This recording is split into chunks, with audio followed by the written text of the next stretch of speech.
एकनाथ शिंदे यांच्या गटासाठी दिल्लीहून अतिशय वाईट बातमी आलेली आहे। ही बातमी इतकी वाईट आहे की या बातमीमुळे शिंदे गटाची पूर्ण हवा निघून जाणार आहे। आपल्याला माहिती आहे की एकनाथ शिंदे हे मागच्या 8 दिवसाच्या फरकानं दिल्लीमध्ये एक वेळेस नाही तर 2 वेळेस नरेंद्र मोदी यांची भेट घेण्यासाठी गेले।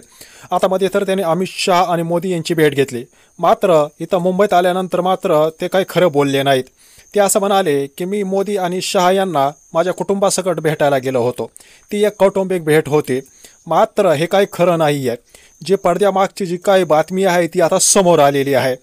एकनाथ शिंदे यांना आता कळून चुकलंय की पुढल्या महिन्यामध्ये सुप्रीम कोर्टामध्ये धनुष्यबाण चिन्हाची सुनावणी होणार आहे। मध्येच सरन्यायाधीश भूषण गवई यांनी गद्दारी करणाऱ्या आमदारांना रोकायला पाहिजे, या आमदाराला जर का आपण रोखलं नाही तर या देशातील लोकशाही ही नष्ट होईल, अशा प्रकारचं विधान केलं होतं। त्याच्या दुसऱ्या दिवसापासूनच एकनाथ शिंदे हे बेदरलेले होते। त्यामुळे आता जर का पुढल्या महिन्यात शिवसेना पक्षाची आणि धनुष्यबाणाची जर का सुनावणी जर का झाली तर मग आपल्या पक्षाचं काय होणार याची चिंता एकनाथ शिंदे यांना लागून राहिली होती।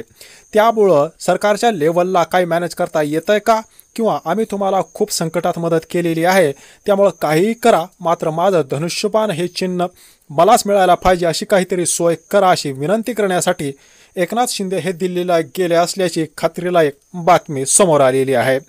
हे जर जमत नसेल तर काही करून जे सरन्यायाधीश आहेत ते सरन्यायाधीश निवृत्त होईपर्यंत ही जी सुनावणी आहे ती कशी टाळता येईल याचा प्रयत्न करा। ही सुनावणी पुढे पुढे कशी ढकलत जाईल यासाठी काहीतरी प्रयत्न करा, ही विनंती एकनाथ शिंदे यांनी अमित शाह आणि नरेंद्र मोदी यांच्याकडे केल्याची खात्रीला एक बातमी आहे। त्यातच महाराष्ट्रामध्ये उद्धव ठाकरे आणि देवेंद्र फडणवीस यांची सलगे वाढताना दिसते आहे। त्यामुळं उद्धव ठाकरे यांनी भविष्यात आपण भाजपसोबत जाऊ, मात्र जर का देवेंद्र फडणवीस यांनी मोदी आणि शाह यांना सांगून जर धनुष्यबाण चिन्ह एकनाथ शिंदे यांच्याकडून हिसकावून घेतलं तर भविष्यात आपण भाजपला मदत करू असं जर काय अटी ठेवल्या तर देवेंद्र फडणवीस आपला काटा काढू शकतात, याची जाणीवसुद्धा एकनाथ शिंदे यांना झालेली आहे। त्यामुळं इतक्या पळापळ करून जे काय पक्षानं चिन्ह मिळवलं आहे ते एका झटक्यात आपल्या हातातून जाऊ शकतं, याची पूर्ण खात्री एकनाथ शिंदे यांना झाली आहे। त्यामुळं काही करून धनुष्यबाण हे उद्धव ठाकरे यांना जाऊ नये यासाठी म्हणूनच ते दिल्लीला गेले होते। ही खरी बातमी होती, मात्र एकनाथ शिंदे गटानं ही बातमी दाबून टाकली आणि आपण असंच कौटुंबिक भेट घ्यायला गेलो अशी खोटी बातमी मीडियामध्ये दाखवली। त्यामुळे आता बघूया शिंदेंचा धनुष्यबाण पुढच्या महिन्यात किती तारखेला जातो ते।